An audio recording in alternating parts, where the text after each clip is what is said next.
ಬಳ್ಳಾರಿಯಲ್ಲಿ ಬ್ಯಾನರ್ ಗಲಭೆ ಪ್ರಕರಣಕ್ಕೆ ಸಂಬಂಧಪಟ್ಟಂತೆ ಕಾಂಗ್ರೆಸ್ ಕಾರ್ಯಕರ್ತ ರಾಜಶೇಖರ್ ಗುಂಡಿಗೆ ಬಲಿಯಾಗಿದ್ದ ಆ ಪ್ರಕರಣವನ್ನು ಸಿಐಡಿಗೆ ಸರ್ಕಾರ ವಹಿಸಿತ್ತು. ಇದೀಗ ಸಿಐಡಿ ಎಡಿಜಿಪಿ BK ಸಿಂಗ್ ಅವರು ಈಗ ಘಟನಾ ಸ್ಥಳಕ್ಕೆ ಬಂದಿರುವಂಥದ್ದು.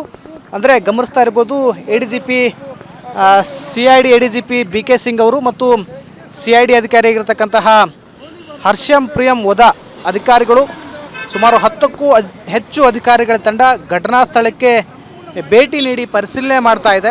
ಅಂದರೆ ಪ್ರಮುಖವಾಗಿ ಇಲ್ಲಿ ಯಾವ ಸ್ಥಳದಲ್ಲಿ ಗಲಾಟೆ ಆರಂಭ ಆಯಿತು, ಎಲ್ಲಿ ಬುಲೆಟ್ ಫೈರ್ ಆಯಿತು, ಜನಾರ್ದನ್ ರೆಡ್ಡಿ ಅವರ ಮನೆ ಕಚೇರಿ ಮುಂಭಾಗದಲ್ಲಿರ್ತಕ್ಕಂಥ ಸ್ಥಳವನ್ನು ಪರಿಶೀಲನೆ ಮಾಡ್ತಾ ಇದ್ದಾರೆ. ಅಂದರೆ CID ಅಧಿಕಾರಿಗಳಿಗೇನು ಈ ಬ್ಯಾನರ್ ಗಲಭೆ ಪ್ರಕರಣಕ್ಕೆ ಸಂಬಂಧಪಟ್ಟಂತೆ 6 ಪ್ರಕರಣಗಳು ದಾಖಲಾಗಿದ್ದು, ಅದರಲ್ಲಿ 4 ಪ್ರಕರಣಗಳನ್ನು CID ಅಧಿಕಾರಿಗಳಿಗೆ ವಹಿಸಿರುವಂಥದ್ದು. ಹೀಗಾಗಿ ಆ 4 ಪ್ರಕರಣಗಳ ಫೈಲ್ಗಳನ್ನು ಈಗಾಗಲೇ ತರಿಸಿಕೊಂಡಿರ್ತಕ್ಕಂತಹ CID ಅಧಿಕಾರಿಗಳು ಸಂಪೂರ್ಣವಾಗಿರ್ತಕ್ಕಂಥ ಮಾಹಿತಿಯನ್ನು ಪಡ್ಕೊಳ್ತಾ ಇದ್ದಾರೆ. ಇಲ್ಲಿರ್ತಕ್ಕಂತಹ ಸ್ಥಳೀಯ ಪೊಲೀಸ್ ಅಧಿಕಾರಿಗಳಾಗಿರ್ಬೋದು, ಅಂದರೆ ಇನ್ವೆಸ್ಟಿಗೇಷನ್ ಆಫೀಸರ್ ಆಗಿರ್ಬೋದು, ಏನು ಪ್ರಕರಣಗಳನ್ನು ಇನ್ವೆಸ್ಟಿಗೇಷನ್ ಏನು ತೆಗೆದುಕೊಂಡಿದ್ರು ಅವರ ಅಧಿಕಾರಿಗಳಿಂದ ಕೂಡ ಮಾಹಿತಿಯನ್ನು ಪಡ್ಕೊಳ್ತಾ ಇದ್ದಾರೆ. ಗಮನಿಸ್ತಾ ಇರ್ಬೋದು, ಸುಮಾರು 10ಕ್ಕೂ ಹೆಚ್ಚು ಅಧಿಕಾರಿಗಳ ತಂಡ ಘಟನಾ ಸ್ಥಳಕ್ಕೆ ಭೇಟಿ ನೀಡಿ ಪರಿಶೀಲನೆ ಮಾಡ್ತಾ ಇರುವಂಥದ್ದು. ಅಂದರೆ ಇಲ್ಲಿ ಗಮನಿಸ್ತಾ ಇರ್ಬೋದು, ಅವರ ಕಾರು ಕೂಡ ಗಮನಿಸ್ತಾ ಇದ್ದೀರಾ.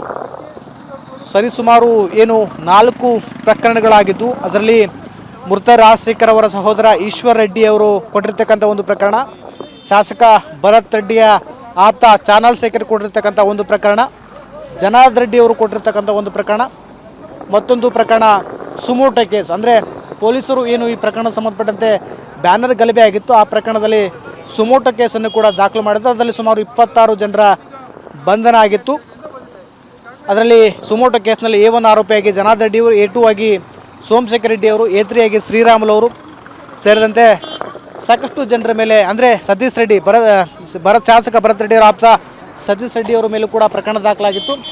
ಆ ಕುರಿತಂತೆ ಸುಮೋಟೋ ಕೇಸ್ನಲ್ಲಿ ಪ್ರಮುಖವಾಗಿ ಎಲ್ಲ ಅಂಶಗಳು ದಾಖಲಾಗಿದ್ದು. ಹೀಗಾಗಿ ಅವೆಲ್ಲವನ್ನು ವಿಚಾರವನ್ನು ತೆಗೆದುಕೊಂಡಿರ್ತಕ್ಕಂತಹ ಅಧಿಕಾರಿಗಳು ಇದೀಗ ಸಾಕಷ್ಟು ಇರ್ತಕ್ಕಂಥ ಪರಿಶೀಲನೆ ಮಾಡ್ತಾ ಇರೋದು. ಅಂದರೆ ಪ್ರಮುಖವಾಗಿ ಇಲ್ಲಿ ಘಟನಾ ಸ್ಥಳಕ್ಕೆ ಭೇಟಿ ನೀಡುವ ಮೂಲಕವಾಗಿ, ಪ್ರಮುಖವಾಗಿ ಅಂಶವನ್ನು ಪಡೆಯುವ ಮೂಲಕವಾಗಿ ಏನು ಎಲ್ಲ ಮಾಹಿತಿಯನ್ನು ಇನ್ವೆಸ್ಟಿಗೇಷನ್ ಆಫೀಸರ್ಗಳಿಂದ ಮಾಹಿತಿಯನ್ನು ಪಡ್ಕೊಂಡು ಇದೀಗ ಏನು ಸ್ಥಳಕ್ಕೆ ಬಂದಿರತಕ್ಕಂಥ CID ಎಡಿಜಿಪಿ BK ಸಿಂಗ್ ಅವರು ಮತ್ತು CID ಅಧಿಕಾರಿಯಾಗಿರ್ತಕ್ಕಂಥ ಹರ್ಷಂ ಪ್ರಿಯಂ ವದಾ ಅವರು ಸಂಪೂರ್ಣ ಮಾಹಿತಿಯನ್ನು ಪಡೆದುಕೊಂಡಿರುವಂಥದ್ದು. ಅಂದರೆ ಇಲ್ಲಿರ್ತಕ್ಕಂಥ CC ಕ್ಯಾಮ್ರಾಗಳ ಫುಟೇಜ್ಗಳನ್ನು ಈಗಾಗಲೇ ಪಡೆದಿರತಕ್ಕಂಥ ಅಧಿಕಾರಿಗಳು ಮಾಹಿತಿಯನ್ನು ಕಲೆ ಹಾಕ್ತಾ ಇರುವಂಥದ್ದು. ಕ್ಯಾಮ್ರಾ ಪರ್ಸನ್ ಜೊತೆ ವಿನಾಯಕ್ ಅಬ್ರಿಗೇಡ್ TV9 ಬಳ್ಳಾರಿ.